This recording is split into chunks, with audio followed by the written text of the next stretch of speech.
On October 28, 1864, a Civil War battle would take place in Hamblen County, Tennessee, in a little town named Morristown. In this engagement, Union Brigadier General Alvan C. Gillem and his forces would go to battle against the Confederate Brigadier General John C. Vaughn and his forces. This battle would become locally known as Vaughn Stampede. Come along with us as we walk through the battle for Morristown, Tennessee. All aboard the Kentucky-Tennessee Living Time Machine. Please fasten your seatbelts and keep your arms and legs inside of the vehicle at all times. Please do not attempt to remove the safety bar while the ride is in motion. But to get going, we still need your help. We still need to fire up that time machine to transport us. Please help us by clicking on the like, subscribe, and bell notification buttons down below. Not only does this fire up the time machine, but it convinces the YouTube algorithm that we need a bigger time machine to reach more people who love history as much as you do. Now, back to our story. Gillem's mission. The small railroad town of Morristown was established just 5 years before the beginning of the Civil War. It was the place where the East Tennessee and Virginia Railroad crossed the turnpike of the Cumberland Gap. By the spring and summer of 1861, troops would be moving through the small town because of its location, and troops that were stationed at Fort Sumner were only a few weeks away by rail travel. The town of Morristown would remain one of the key military areas for the remainder of the Civil War.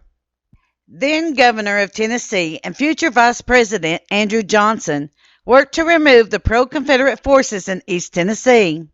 Also the restoration of law and order, and provide protection for the loyal mountaineers.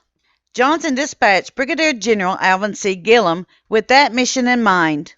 Gillem would station his men at New Market, Tennessee. Gillem would move his Union troops from New Market to Morristown, Mossy Creek, and Panther Creek on October 27, 1864. Vaughn's mission in East Tennessee.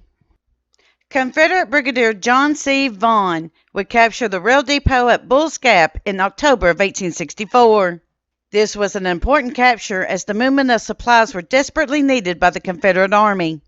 Upon hearing that Gillem was bringing his troops into the area, the next mission would be to guard and defend Morristown, Tennessee from Gillem. General Vaughn then moved his troops 13 miles to the west, just southwest of Morristown, Tennessee. When they arrived in the Morristown area, the Confederates would have approximately 1,700 troops. General Vaughn then divided his men along two lines. The first line would dismount and extend 1 mile west of Morristown. The second line was also a mile long and would set up east of Morristown. The eastern line would be flanked on both sides by artillery. The battle. Coming from New Market and marching east at 9 o'clock in the morning of October 28, 1864, Brigadier General Gillem and his troops would arrive in Morristown, Tennessee. The Union would have approximately 2,800 troops. Confederate Colonel James Rose and his 100 troops were tasked as scouts to determine the size of the troops that Gillem was bringing to Morristown. Rose engaged Gillem, and the men were quickly overwhelmed as the Union forces began to deploy. Colonel Rose returned to General Vaughn to let him know that the Union had the superior force, with the Confederates being outnumbered by at least 1,100 men. Nearing the troops on the Confederate line, Gillem's right flank artillery opened fire on the left side of Vaughn's troops, and the Confederate artillery immediately returned fire. Gillem ordered a brigade of Union cavalry to charge up the center and right of the first Confederate line while taking on fire. The two sides collided, and the Union began to push the Confederates back. In response, the Confederate left flank used the dismounted troops from the first line and the cavalry from the second line to attack the Union line on the right. Even though the Confederate side did start pushing the Union troops back, they failed to break the line. The Confederate line on the right flank collapsed during the battle and were chased back to Morristown by the Union cavalrymen. However, the pursuing Union cavalry would soon meet against the Confederate mounted cavalry. South of Morristown, the Union troops on the right began moving to try to position themselves behind the Confederate far left line. The Union cavalry began charging against the Confederate line at all points and due to its overwhelming pressure, the Confederate line finally buckled and gave way. Many believe that the Confederate far left second line broke first. The Union cavalrymen had positioned themselves behind the Confederate line to cut off any retreat efforts. The Confederate artillery battery and Colonel Rose, who was shot off of his horse, were captured shortly after the line broke. The Confederates tried to have an orderly retreat, but after seeing that the Union cavalry was behind them, this turned into chaos. The Confederates ran towards Russellville, Tennessee, where they met with fresh reinforcements when they joined with the forces of General Breckinridge at Carter's Depot. But this rest would not last long, as the battle for Bull's Gap would happen 1 month later between Gillem and Breckinridge, between November 11th and 13th of 1864. For more information on the Battle of Bull's Gap, please see our video.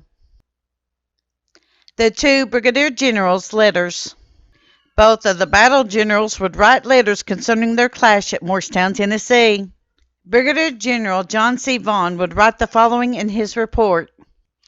Quote, I regret to say that my command was stampeded at Morristown this morning. Unquote.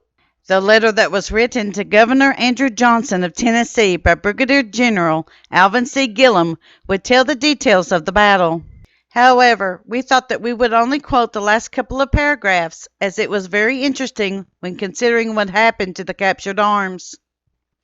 Quote, I omitted to mention the proper place that we picked up over 300 stand of small arms that had been thrown away by the enemy.